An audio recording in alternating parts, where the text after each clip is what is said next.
Ever since Buster had came to Sodor, he had been nothing but demanding to the other engines, always wanting them to respect his authority and being stern when they misbehaved. One afternoon, he was resting while Percy was coming back with his goods train. He was very tired.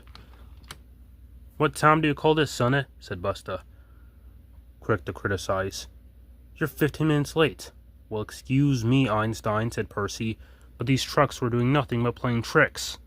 It was completely out of my control, and it's their fault I was late delivering my loads at random docks." "That's no excuse, Percy," said Buster crossly. "Sir Topham Hatt expects us to be right on time." "Now, if you'll excuse me, I have somewhere to be, but you better be on time tomorrow." I'm never listening to Buster ever again," Percy wheezed to his driver and fireman, who completely agreed.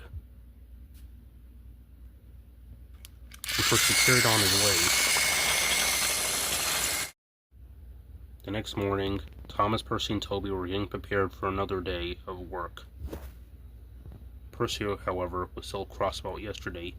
"If that car with the hat on bosses me around again, I'm blowing a gasket." "Now, Percy," Toby said, "keep your funnel on. I know he's bossy, but I'm sure deep down in his tires, I guess, he has a heart somewhere." I doubt he even has a heart in his motor," Percy wheezed. And he set off his way. Percy soon arrived to collect his trucks, and he saw Buster. "What do you want, Buster?" Percy groaned. "Now, you better be careful with those trucks, little buddy," said Buster. "They can cause nothing but trouble. I've been on Toto for years, and I've known how to handle trucks." "Oh, really?"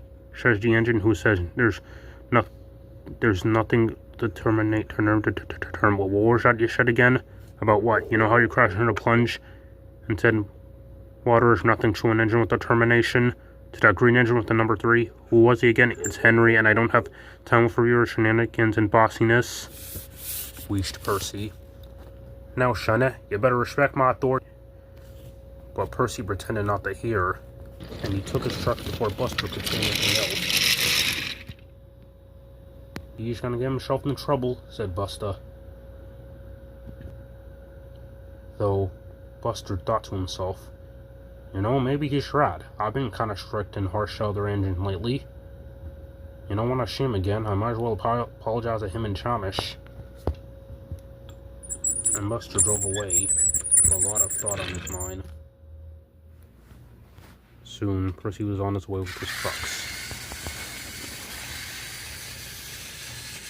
However, the trucks wanted to have some fun. Push, backwards, forwards, chuckled the trucks. "Hey, behave yourself," said Percy. "I have a very important train to pull, and I can't be late." Percy was trying to make it up the hill, but the trucks kept putting their brakes on purpose. "Faster, chuckled the troublesome trucks. You can't pull us, you can't get us over the hill," groaned Percy. "Slow down, Percy, slow down," said his driver. And Percy eventually stopped. "Now how am I going to get this train over the hill?" he said. For Percy, all hope seemed lost. Maybe if Buster... what if Buster was telling the truth? What if he was trying to make up for his bossiness earlier? Aye. Just then, Percy heard a honk honk. It was none other than Buster. "Percy, what happened, shunny boy?" he said.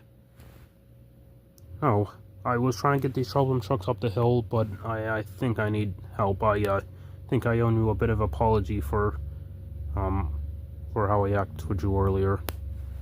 "Actually, Percy," he said, "Buster, I think I owe you an apology. I think I was kind of rude to you and Chamish and other engines passing, and I think I was too stern. While I do want to keep my authority, and I do want you all to respect me, I feel like I should also be kinder in future, too. Oh, well, I think you're forgiven, said Percy, but can you help me, Buster, so I don't be late? Of course I can. And so, with the help of Buster's crew, they managed to get the train up the hill. And Percy was able to set off. Thank you, Buster, he whistled. But Buster didn't hear Percy. He was too tired out, but was glad Percy had thanked him. Ever since that day, Buster, while he's still stern, he is much more friendly to the engines, and especially Thomas, and they much respect him. And I think he deserves that, don't you?